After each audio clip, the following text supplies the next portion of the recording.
Hello and welcome back to Pravus Gaming and more Plague Inc. Evolved Custom Scenarios. Today we are going to be touching on something a little bit closer to reality, and that would be the Zika Pandemic.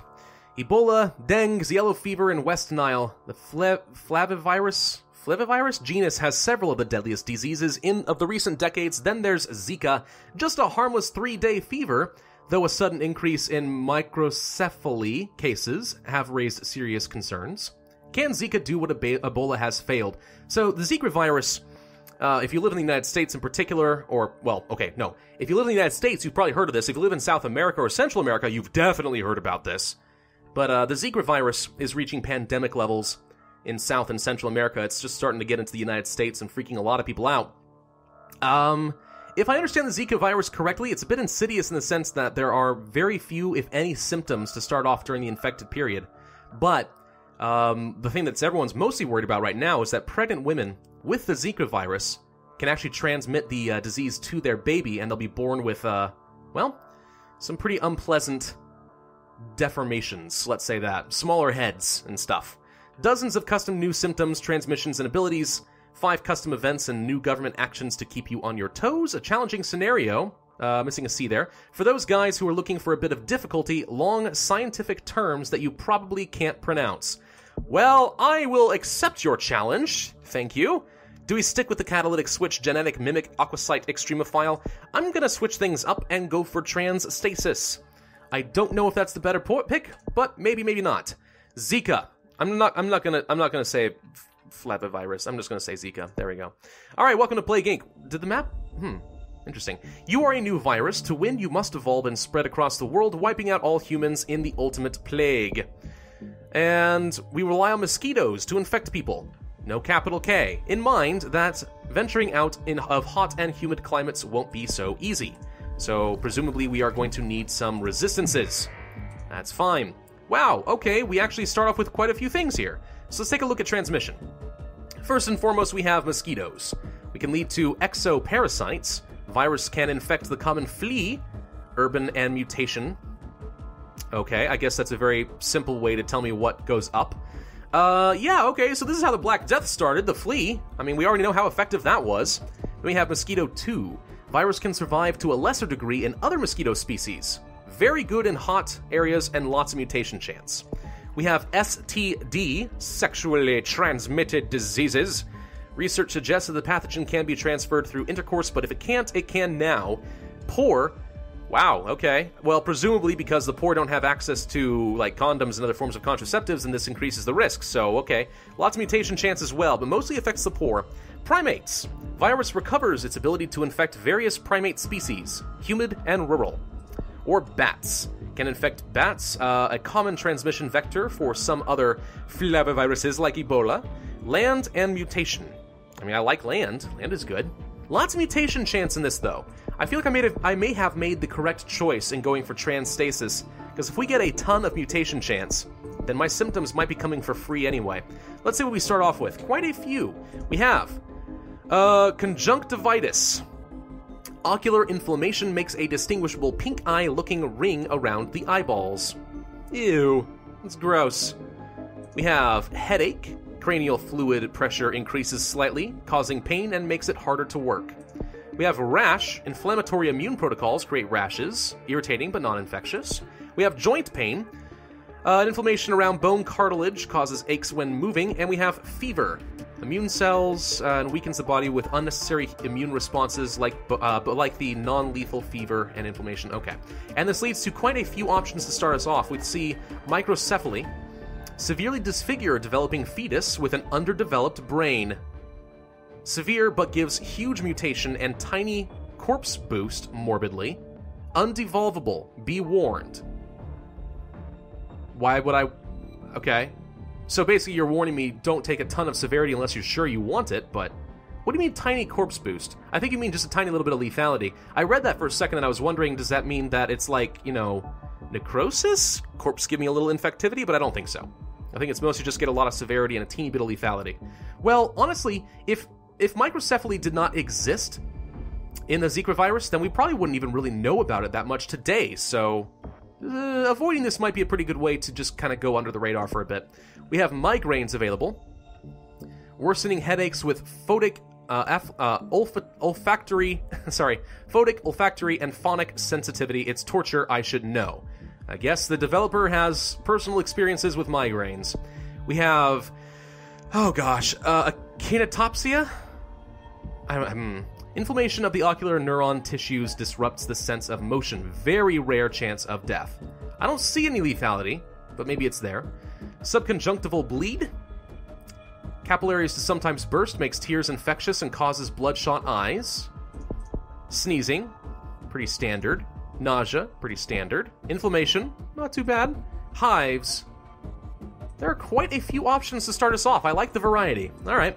And as far as our abilities, we have cold resistance, but no heat resistance. Presumably, we shouldn't need it. Drug resistance. That's good. Actually, I'm pretty sure, I was going to say, Zika definitely is not treatable with a standard antivirals. So that's interesting. Really, what we're doing is just making them, more resistant to the symptom-treating drugs. Huh. Okay. Yeah, that is one of the main concerns about the Zika virus today, is as far as we're aware, there is no cure and antivirals don't really do a job against it, so there's a lot of fear. Anaphylactic shift. Pathogen exploits its rare ability to cause Guillain-Barré syndrome unintentionally, now becomes a common deadly symptom with its own symptom tree. Interesting. I guess this would lead to some new symptoms, if I had to guess. And then we have incubatory delay. Virus extends the time between infection and initial symptoms by a week longer, giving infected time to travel before they start transmitting the disease. Now that sounds pretty useful. All right, well, I think we focus down on transmission. We're going to pick up a ton of mutation, and we'll probably let the game carry us most of the way through mutation. And then we'll want to have a lot of cold resistance and drug resistance to get us the rest of the way. Let's go ahead and grab the fleas, and that can get upgraded to level 2, urban level 2. All right. Fleas are dangerous little things. Goldman Stanley Bank Crisis. The random number generator. When will they learn? Never. They will never learn. Well, it's spreading very, very slowly in Brazil right now. Do we want to grab bats? Sure, bats seems fine. That'll give us a little bit of land transmission. Also a little bit of mutation, speaking of which. Kinetopsia symptom mutated, so now we have that for free. And that one was this one. The ocular neuron tissue. This leads to brain trauma. Harder to cure, a bit of lethality though. I think we will continue to focus down the transmissions though. I don't really feel like spending money on symptoms I don't need if I can get them for free. Then again, I take that back. If you get mutation chance, right, and you bite all the cheap symptoms quickly, then the game has little choice but to continue to mutate the really expensive ones for free. So in that case, grabbing some conjunctival bleed isn't a bad idea. That leads to some conjunctival hemorrhage. Pretty scary, actually. Decreases research speed. That'll be useful eventually. We'll start off with something simple, though. How about sneezing? How about nausea? Those are nice and easy. No one's going to be too worried about those. What is this? Looks like a liver. Jaundice. Well, that'll explain it. Viral activity in the liver prompts inflammatory attack, causing buildup of some yellow wastes in the skin and eyes. Sometimes deadly. Urine is now infectious. Yeah, jaundice is scary looking. You ever seen somebody who's jaundiced before? I have. The whites of their eyes turn yellow. It's terrifying. Not a fan. But oh well. Okay, so now we are spreading a bit faster through South America. That seems pretty reasonable to me. We definitely have not seen anything that would increase our transmission through water or air, have we? No. No, that's a bit of a problem. Okay. Let's go ahead and grab a level of drug resistance now. It's relatively cheap, and that's fine. We are getting into Africa, now we're in Europe, now we're in the USA. Microcephaly developed for free. That's extremely severe, and we can't devolve this. So that might have been extremely unlucky for me, or maybe not a big deal. I mean, maybe we're going to get a ton of DNA. They did find us already, so I guess that is the risk of taking on the mutation chance. We couldn't control that as easily. All right, let's go for some cold resistance so we can spread a little bit faster through Europe, Scandinavia, and elsewhere. Now we're in Japan, Saudi Arabia, brain trauma. Okay, we're mutating all the expensive ones. I wasn't quite expecting to get this severe and lethal this quickly here. Let's go for the hives. Hive seems pretty cheap. It's an okay way to do things. Brazil shuts down airports. Uh-oh. This is getting out of control a little bit fast. The mutation chance may have been a bad idea. Maybe, maybe not. Let's go for STD. We'll make it sexually transmittable. The poor will be extremely susceptible. Blood gives organism the ability to spread through blood-to-blood contact without the aid of mosquitoes. Or air. Pathogen can bypass a Evoli blood barrier, making it possible to inhale the virus, though unlikely. Dry and plain. That sounds actually pretty good to me. I definitely want to pick that up. So let's go ahead and grab air. Do we care about primates? Humid and rural? Sure, we'll grab primates. That might be helpful in some of Southeast Asia, and again, the rural areas. There are quite a few of them to be had. Epistaxis symptom developed for free. Which one is that? Please don't be super expensive. Fatal in extreme cases. Good grief, we are mutating way too quickly here. Okay. Do we go for the migraine? No, that's just severe. We want infectivity. Do we go for inflammation? No, I think we don't worry about any more symptoms. The game's going to get these whether I like them or not. Let's just focus on transmission to get as much infectivity as possible. Bats sounds like a pretty good choice to me. There we go, whole bunch of points. Bats 2. We also have primates 2. Increasing chance of zoonotic transmission and noticeability, get a little bit of severity, but mostly the infectivity, humid and mutation chance. I like the idea of spreading faster in humid areas. That's not so bad. But maybe we want to go for more cold resistance instead. Because that was where we were going to have the most trouble, wasn't it? Yeah. Also drug resistance. Why don't we get a little bit of drug resistance as well? There we go. Bam. Alright, now we should spread a heck of a lot faster in Europe, Canada, and elsewhere. There we go, making progress. I like it. Do we want the anaphylactic shift? Or anaphylactic? Thought there was a C there for a second. No, there's not. Incubatory delay? Primates 2, though. The flea. Urban. Ooh, urban, though. Urban's good. Gonna go for the flea. Transmission is our strength right now. We have the transstasis. We might as well use it. Inflammation developed for free. We are in Greenland and a few other places. We are still missing a couple of islands over here, though. Other than that, we have gotten to all of them. So New Guinea and the Philippines, once again, causing some trouble for us. All right, got a lot of points to work with here. Do we go for Primate 2, or do we go for mosquitoes? Hot. Let's go for the mosquitoes. And there's actually level 3. Making them more aggressive and hungry. Hot, humid, poor mutation. Very good. Let's pick that up. And then we have Hemivorious arthropod zoonosis. Virus can infect almost all blood-drinking arthropods and even a few decomposers. Hot, humid, urban, rural, mutation galore. Okay, well, we haven't gotten into those islands yet, so tons of mutation chance could be more dangerous than anything else at this point. There's the Philippines. I need New Guinea. Sweden and Finland, please. There's New Guinea. Okay, let's go for this. The mutation chance is going to be outrageous. What's this? Encephalitis? Multiple inflammatory lesions in the brain triggered causes neurological damage resulting in death. That's very lethal. Let's go for the anaphylactic shift and see what that does. Okay, it did open up a few things here. Numbness. Sense and touch are reduced significantly. Okay. Is there anything here that's going to reduce cure progress? I mean, we could just go for a bone break fever. What is this? Inflamed joint capillaries are vulnerable to bursting, causing lethal internal bleeding and debilitating pain comparable to its nickname. I don't see... Okay, yes, subconjunctival hemorrhage would reduce the cure progress, so let's grab that next. Let's go ahead and grab... do we want the cold resistance? Or do we want genetic hardening? How are we looking as far as the cure? 16%? Most of the world is active on it, but Sweden and Finland are the only two I'm missing. I'm gonna go for the cold resistance. I don't want to take any risks. Let's let the bats take us the rest of the way. We have our bone break fever. Oh dear. Oh dear. We are spreading so very rapidly here. Migraine developed. Come on, get into Finland. There's one. Okay, let's go for the reduced speed in the cure. I really am not sure I want to pick up any symptoms at all. I feel like this is going to just continue to ball out of control if I'm not careful here. This reduces severity. That's kind of all it does. I don't think that's going to be necessary for us at this point. Do we go for primates? Humid? I don't think these count. Oh, they do. Sweden and Finland are both humid. All right, we're going to go for primates. That leads to hemorrhagic zoonosis. Goodness, sorry, it's taking me a little bit to read some of these things. Infected bats and primates can contract severe bleeding symptoms from Zika, humid land mutation.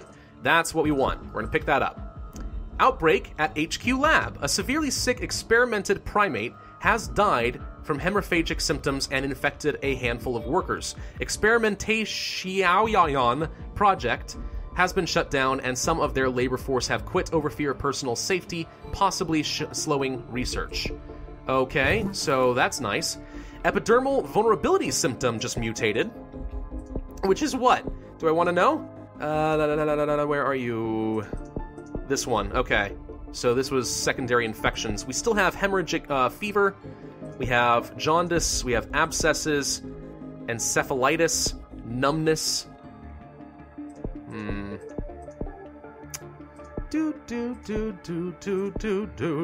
think we just save up some points for now. Just sort of see what happens. Jaundice just developed for free. I think we're going to be fine, ultimately. Do we really buckle down on this lethality? How are we looking at a few countries? We're still having a really hard time in cold countries right now. A really hard time. I don't want to pick up any more lethality than I've got to. Let's go ahead and grab the abscesses. That leads to Bubos. Is that how you... Okay, it behaves like the Bubonic Plagues.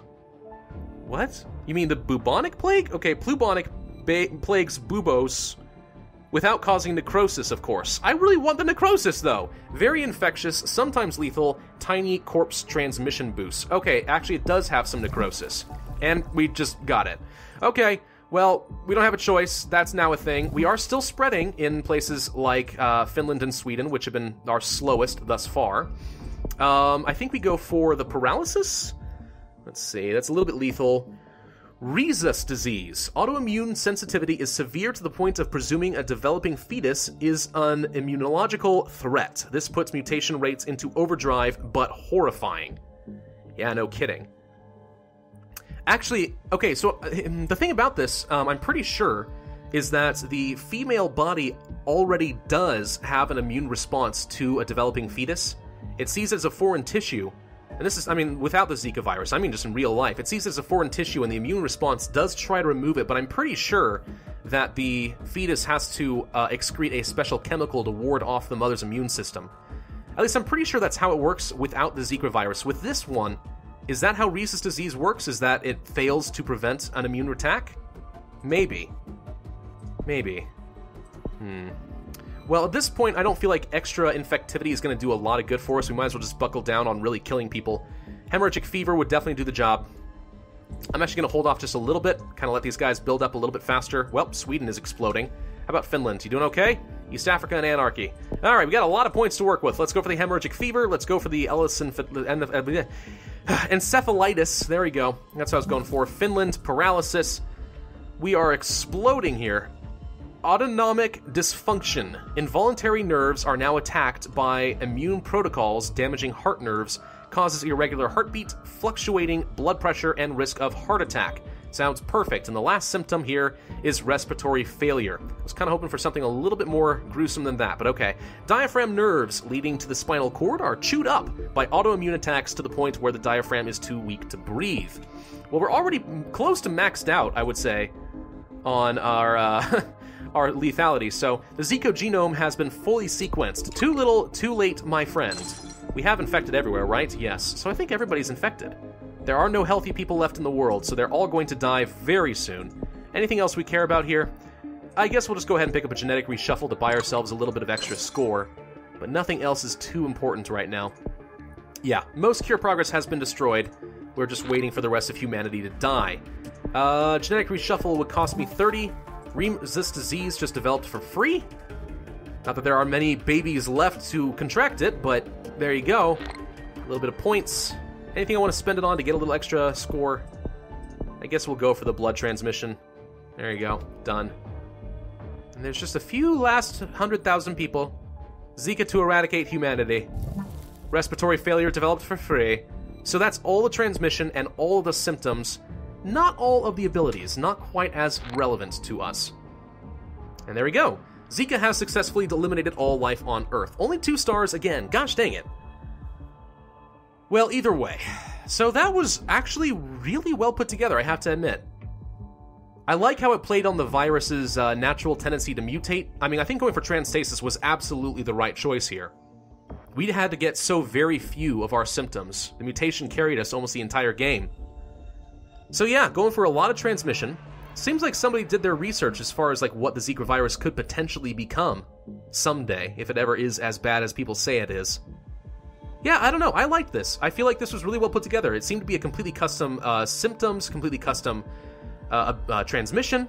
Abilities were a little bit, standard, but there were a couple of unique options in there. So yeah, there was a lot of customization in this particular virus type, and it did seem pretty well put together. Yeah, I liked this. I like this a lot. I feel like it'd be really hard to do if you did not go for the transstasis mutation chance, though. I feel like this game could be, this particular scenario would be a lot harder without it. Either way, though, yeah, I liked that. Well done.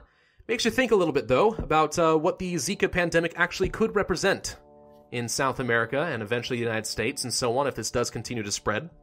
A lot of people are scared that that's exactly what's going to happen, so yeah, think about that. And if that compels you to try to donate towards some cure research or whatever, so much the better. Alright, my name has been Pravus. I do hope you enjoyed this video. If so, then hit that like button, leave a comment, and subscribe, and I will see you guys next time.